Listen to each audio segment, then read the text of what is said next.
What happens when a TV network approves a detective series built around a man who doesn't even exist? It started as a simple idea, a way to turn a smart concept into a show that mixed mystery, comedy, and romantic tension. So how did a show built on a made-up identity turn into a production that launched careers, influenced TV storytelling, and even came back from cancellation? Let's find out. This is the story of Remington Steele.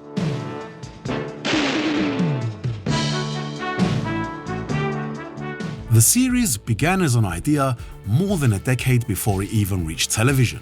Back in 1969, veteran director Robert Butler envisioned a series about a solo female private investigator. He pitched his idea to Grant Tinker, who would later co-found MTM Enterprises, but Tinker thought the concept was simply far ahead of its time. He shelved the idea, waiting for the right moment to bring it back. That moment came in 1980. Television had changed, thanks to shows like The Mary Tyler Moore Show, which had already proven that audiences would embrace stories led by independent women. By that time, Tinker had become the head of MTM, and Butler returned to him with the same idea. This time though, it felt possible. MTM Vice President of Programming Stu Irwin liked the concept, but thought it was missing something. He said it was half a show, not a whole one. So Butler decided he needed a collaborator, someone who could build on his foundation. That's when he teamed up with writer Michael Gleason. He asked a question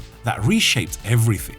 Wouldn't it be great if the fictional boss actually showed up and made her crazy? From that spark came the central hook, a clever, romantic twist on the detective format, where a woman's imaginary male boss suddenly appears in the flesh, forcing her to share her business, her secrets, and her spotlight. The creators pitched it to NBC in 1981, but the executives didn't get it. Not long after, fate intervened. Grant Tinker left MTM to become chairman of NBC. He ordered a pilot for Remington Steele, the very project the network just rejected a few months earlier. The network decided it wanted two pilots, one that dropped viewers into the agency 6 months in, and another that explained how it all began. The first was filmed in early 1982 as Tempered Steel, but the second episode, License to Steal, became the one that launched the series. They thought it was the perfect introduction, the story of how Laura Holt, a capable private investigator, invents a male superior named Remington Steele to attract clients, only for a mysterious con man to assume the identity and become the face of her business.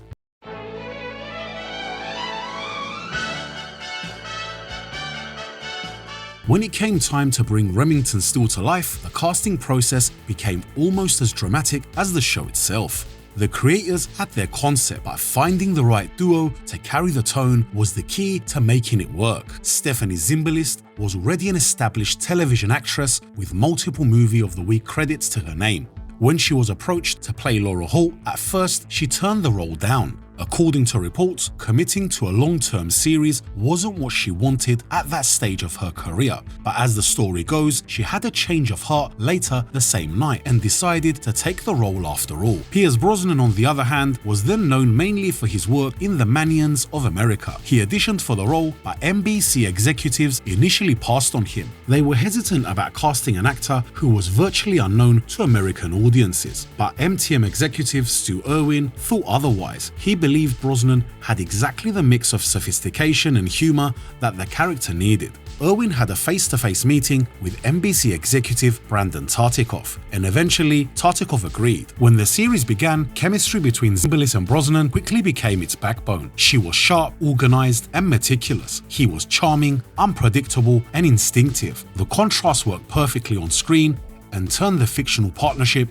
into one of the most memorable pairings of the 1980s. The supporting cast evolved throughout the show's 5 seasons. James Reed and Janet DeMay appeared in the first year as Murphy Michaels and Bernice Fox. Both left at the end of season 1. To fill the gap, Michael Gleason introduced Doris Roberts as Mildred Krebs in season 2. Now the guest lineup read like the who's of who of 1980s television. From early appearances by Sharon Stone, Gina Davis, and Delta Burke to turns by legends like Dorothy Lamour and Virginia Mayo, Remington Steele became a showcase for both established names and rising stars.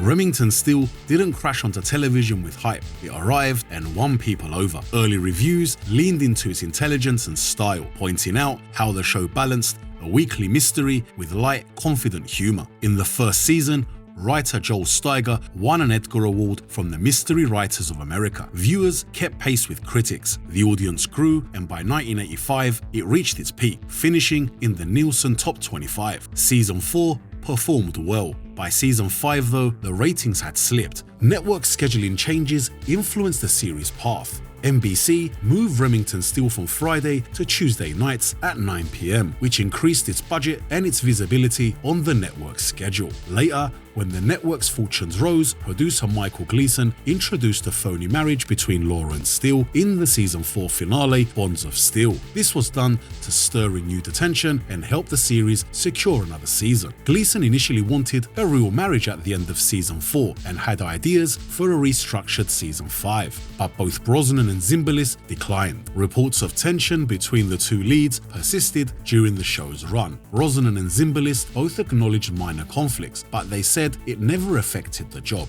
Doris Roberts, on the other hand, confirmed they rarely spoke, attributing the atmosphere partly to long working hours. In later interviews, both leads described each other in a positive manner. Brosnan praised Zimbalist's performance, and she later referred to him as a very sweet man, noting that any tension between them at the time was largely due to stress and exhaustion. You have 3 futures in your hands: mine, my children's, and the future of a government investigation. NBC, which had once been one of the lowest rated networks, was now leading in the standings, and programming space became tighter. As producer Michael Gleason explained, Brandon Tartikoff's early pickup for Hunter effectively squeezed Remington Steele off the schedule. The official cancellation came at the end of the 85-86 television season, marking what appeared to be the show's conclusion after 4 years. Then, something unusual happened. Within weeks, NBC was flooded with letters, and the show's Nielsen numbers unexpectedly started to climb during the show's reruns. That moment was strong enough that NBC executive Warren Littlefield reversed the decision 2 months later, commissioning 6 final episodes to close out the story. Those episodes would become the shortened 5th season, filmed as a series of television movies on location in Mexico, London, and Ireland. During that brief cancellation window, Pierce Brosnan was offered the role of James Bond in The Living Daylights, and Stephanie Zimbalist has secured a key supporting part in RoboCop. When NBC reinstated Remington Steele, both actors were still contractually obliged to return. Albert Broccoli withdrew Brosnan's offer and handed the tuxedo to Timothy Dalton, while Zimbalist's role was recast with Nancy Allen. With only 6 extended episodes, Remington Steele concluded in February 1987.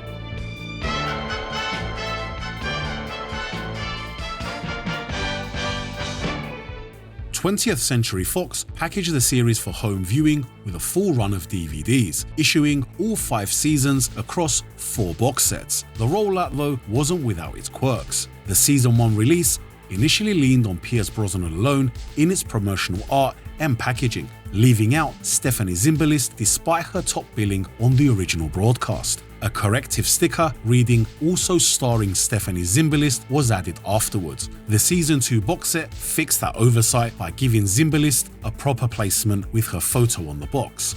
Another error that slipped through on the first season box was that it featured Doris Roberts on the back, even though she didn't even join until season 2. Beyond Region 1, the series was also issued on DVD in different countries, giving fans outside of North America an official way to collect it without hunting down imports. For viewers who want to add this to the collection, the DVD box sets are the best way to go. There's a link in the description, and there should be a card popping up on screen now to make it easier for you to check them out.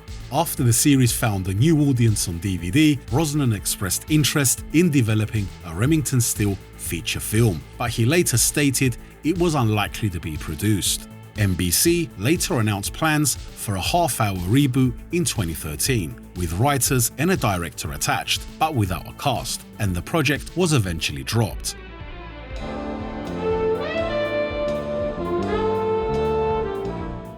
In the end, what started as a simple idea, a made-up name on an office door, turned into one of the most distinctive partnerships of its time. Next time, we'll look at another series that took crime and character in a different direction. But for now, if you haven't watched our episode on the horror spin-off series that really wasn't one, you need to watch our video on Friday the 13th, the series.